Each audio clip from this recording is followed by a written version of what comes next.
Hey everybody, welcome back to another great episode of the Choking Hazard Podcast. Today we're getting a chance to sit down with Danis Nyugen, who's rounding out the finals division of the Grand Prix of the Ace JiuJitsu Pro Championships happening on August 14th. Before we get started, don't forget to like and subscribe to our YouTube channel. If you're looking for more great interviews with coaches, athletes, different events, technique breakdowns, controversy, make sure you subscribe to the channel and don't forget to like our stuff.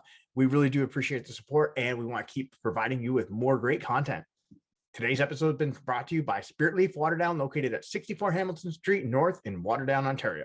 If you're looking for Canada's top cannabis brand, look no further than Alex and his crew, and they're going to be able to help you out with all your needs and accessories as far as cannabis goes. Just make sure you like them and us on Instagram, and you're going to save money every single time you shop there. Thanks for watching, everybody. Remember, Ace JiuJitsu Pro Championships, August 14th, and we'll see you soon on the mat.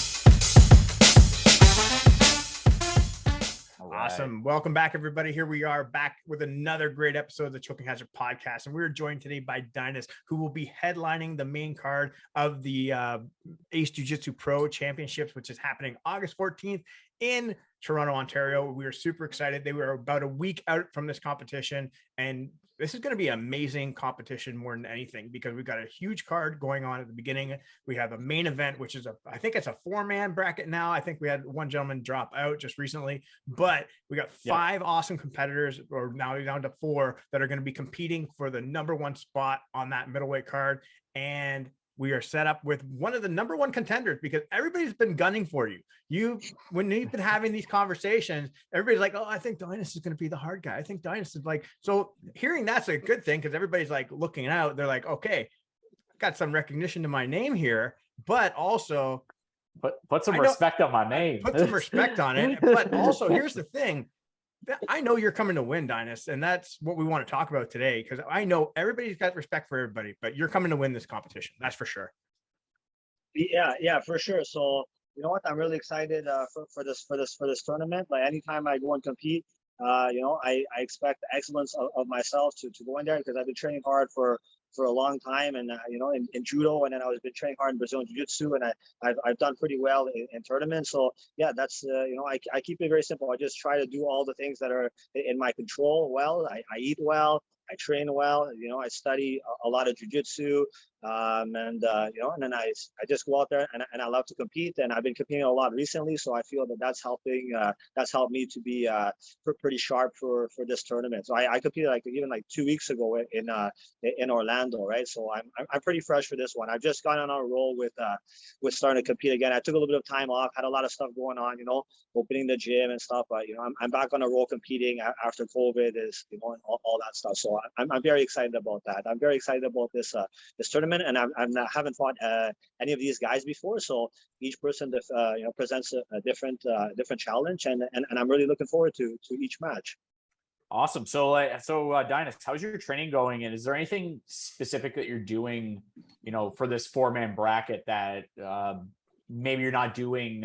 Let's say you just competed at the Orlando Open. Is there anything that you're doing differently, or are there things you're keeping the same? Tell us about your preparation for this.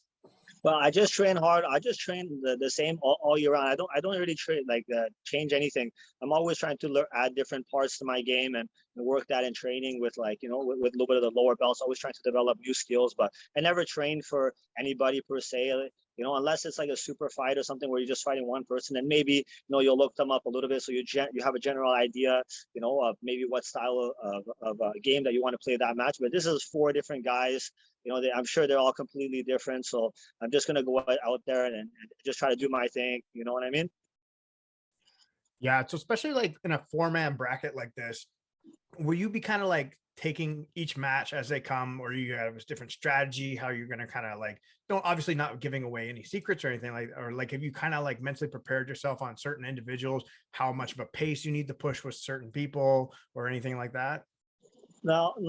I'm just gonna go out there and just give it all my best for each match. I have a lot of people coming to watch this match, and I know this is a spectator event. So I just want to go out there and just put on a good show for everybody. I want to put on exciting fights. I'm not just gonna hold a guy in double unders and try to win each match by 2 points. I want to go out there and put on a good show. So maybe some other people that are watching and that don't know what jiu-jitsu is like, it's gonna be exciting, and maybe it's gonna encourage them to to start training and be excited about jiu-jitsu. So that's my goal. I want to put on a really exciting fight. So I'm just going to come out there. I've been training hard, and I'm going to bring it each match, and whatever happens, happens. You said there's only 4 guys. I thought there were 5 guys. So because I think it was Bruno needed to drop out, unfortunately. So originally it was 5-man bracket. And I think Bruno had to drop out, so we were at a 4-man bracket. I think so. I think it's 5 guys. No, I think it was like more originally, but then it came down to 5. There wasn't a Bruno in there, was there? It was Gabriel Serra. I think he had to go back to Brazil. Oh, is that who it was? Okay, sorry, wrong one. Well, that's too bad. I was looking forward to that match. Yeah, I know he's a really good judo guy, and I had actually talked to him at the last tournament because I saw that he did the Newaza. So it's kind of like jiu-jitsu, real similar, but for like a judo competition. I think as they see that jiu-jitsu has become really popular, so they're trying to kind of get those kinds of competitions, but call it judo Newaza, right? So when I was talking to him about it, I saw that he got 3rd at the Canadian Nationals in the Newaza event, and somebody told me it was the same as BJJ, but I talked to him and he said it's kind of similar, but they got their own rules and stuff. So anyways, that's too bad. I know he's a really good competitor. I saw him compete at the AJP, and he fought against the Eduardo Teles Black Belt there, and he threw him with a crazy nice Uchimata. I think Joey got some pictures of it online. Nice. Yeah. What's some of the rule sets like judo versus jiu-jitsu? I know you have a lot of experience with both. And you just mentioned recently that judo's trying to do more Newaza. Like, what were some of the things that you've had a lot of experience doing judo? What were some of the things that kind of maybe they need to change, or the jiu-jitsu needs to change? And give me your thoughts on, because there's a little bit of a different rule set. I know we're following like the IBJJF rules, but it's going to be a 4-man bracket, and then there's going to be a different point system for not just winning by an advantage, but how you win as well. So a submission is going to score more points, for example. So give me your thoughts on kind of all that, and maybe what's the most ideal, way forward. What are your thoughts? Well, I think Brazilian Jiu-Jitsu is doing a great job. It's definitely taken off a lot faster than it's grown, exponentially compared to judo. And as far as I've seen, judo's kind of stagnated or even gone a little bit backwards, in terms of the members and from the clubs and people doing it. And I think, for me personally, I like jiu-jitsu. I love judo too, but it's a lot of the same stuff over and over again. It takes a while to get good at it. I'm really glad that I did it when I was younger, but for me, Brazilian Jiu-Jitsu is a lot funner. I think judo too. I think Brazilian Jiu-Jitsu is it's more of I think it has a Brazilian culture, so people are a little bit more laid back, and judo is a little bit more of the strict, old school, sensei kind of that culture, which is great too, the Japanese culture. But I think for kids and other people here, especially in North America, I think they jive better a little bit with the easier going, the easier going side of things, right? So I think also with judo, with the old school mindset, I think a lot of the younger kids, they don't jive as well with that, in my opinion. I also think that judo sometimes can be a little bit rigid with their rule set. They keep changing it every year. The IOC, the Olympic committee there, they change the rules, and that changes everything for the whole sport. So I'm really glad Brazilian Jiu-Jitsu is not in the Olympics, because then we would be dealing with the same thing, right? Where they took out leg grabs in judo, which is a big part of judo, right? The kataguma, the fireman carry, is part of the katas when you do your black belt, right? So they took out all the leg grabs, and you say you can't grab below the waist, you can't do this, you can't do that, and every year you got to stay updated with the rules, and it's a little bit frustrating. It's a beautiful art, and I love it, but I think they got a lot of work to do. I don't know what they could do to improve, but jiu-jitsu is doing all the right things. It's really booming, and it's great. It's great to see. I think they're both great, both great arts, and everybody should just try everything and then see what jives with them better. But if you want to be a good competitor in Brazilian jiu-jitsu, just doing the jiu-jitsu is not good enough for the stand-up. You got to do a little bit of wrestling or a little bit of judo to complement that.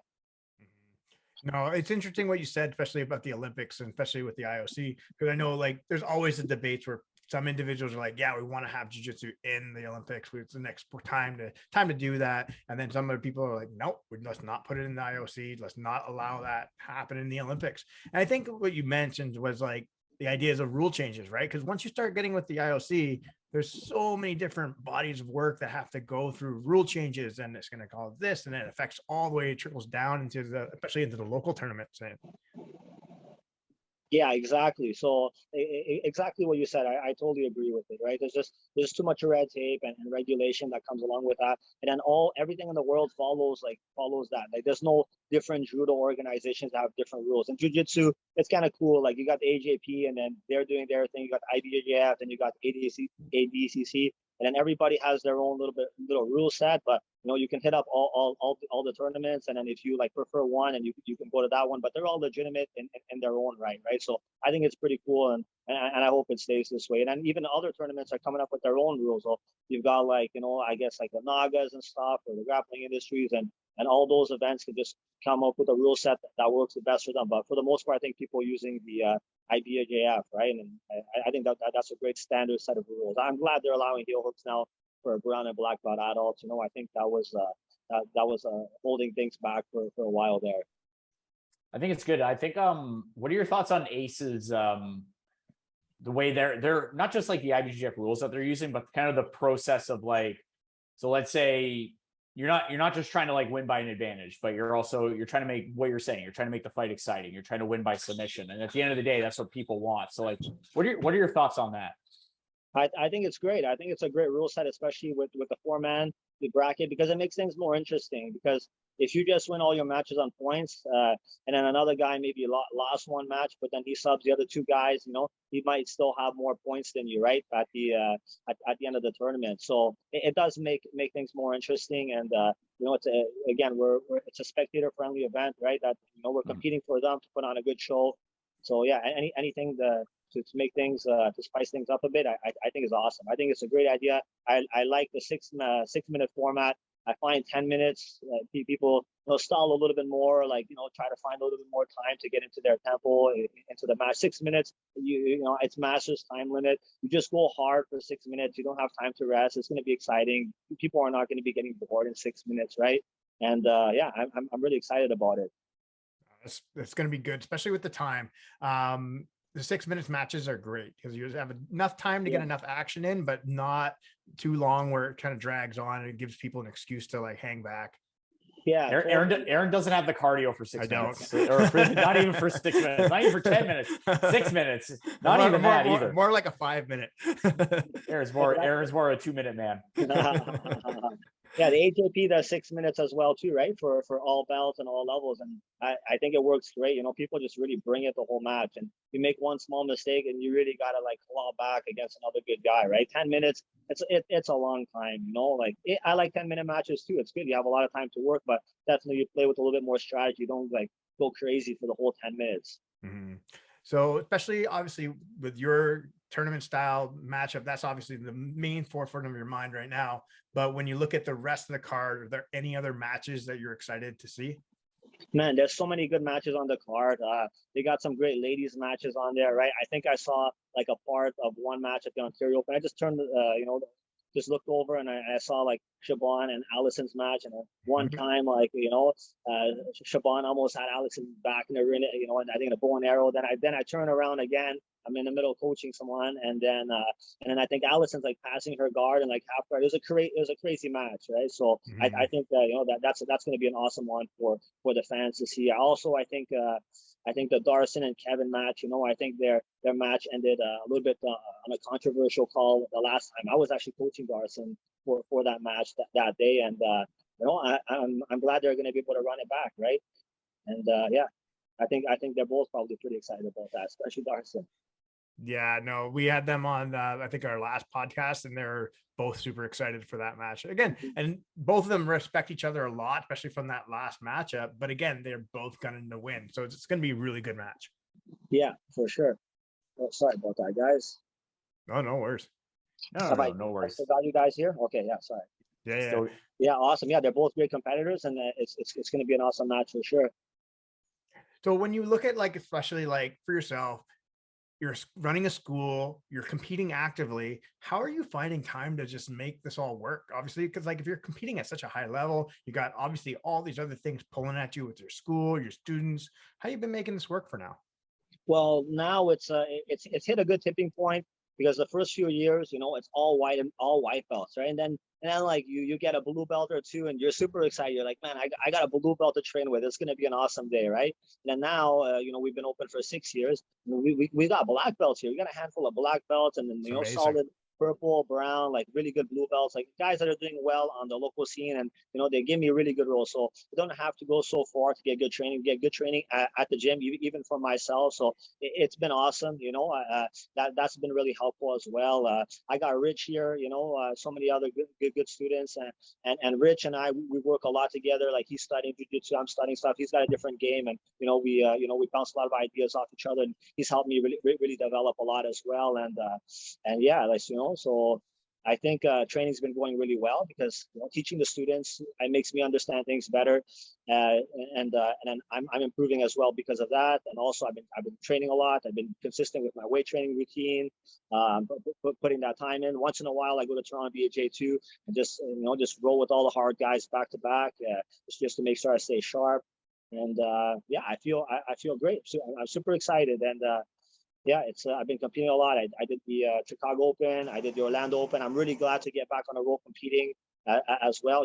Now that we've been able to plan in a little bit more. I got World Masters coming up at the end of the month, and IBF Toronto Open. Life is good. COVID really threw a curveball at everything, because I was planning to do all these things a couple years earlier. But yeah, at least we're here now, and I'm really excited for what the future is going to bring. Awesome, man. Before we wrap up, give us some of your thoughts on what Fernando and Jeff Santos are trying to do with Ace. What would you like to see from them, and like future tournaments? I think they're doing a great job, because there's so many good athletes in Canada, and I won't say good, like great, amazing athletes.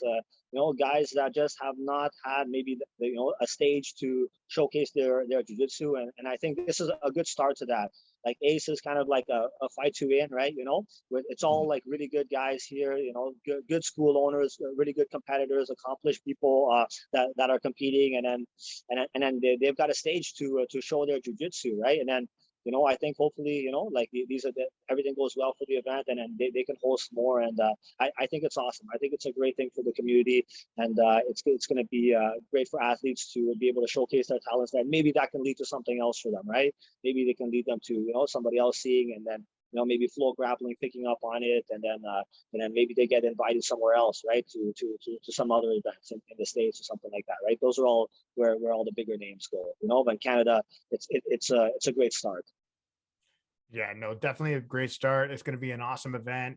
It's going to be the first one in Canada. So this is an amazing opportunity, especially for everybody on the card, especially yourself being in that main event too. So we're looking forward to seeing you compete this coming weekend, which is fun. It's going to be awesome. Any last thoughts before we wrap up for the day? No, man. Thank you so much, guys, for having me. And whoever's coming out, guys, don't hesitate. Go get some tickets. Go out there, support the local jiu-jitsu community. I promise I will give everything in all my matches. You guys won't see any stalling from me, guys. I love it. Awesome. Danis, it's been amazing having you on the show. We really do appreciate your time, especially out of your training, especially watch and come and talk with us. We're excited to see you next week. All the best of luck, but I know you don't need it. It's going to be a great event. So remember, everybody, that's going to be August 14th, 7:00 start time in Toronto, Ontario. And Danis, what's your promo code? It's Dainis, DAINIS. That's my promo code. Thanks for the support, guys. That's the promo code for Danis. So everybody listening, thank you so much, and we'll see you soon on the mats. And we'll catch you at the show. Thanks, guys. Have a good night. Cheers. Thank you. Catch you at the show, and catch you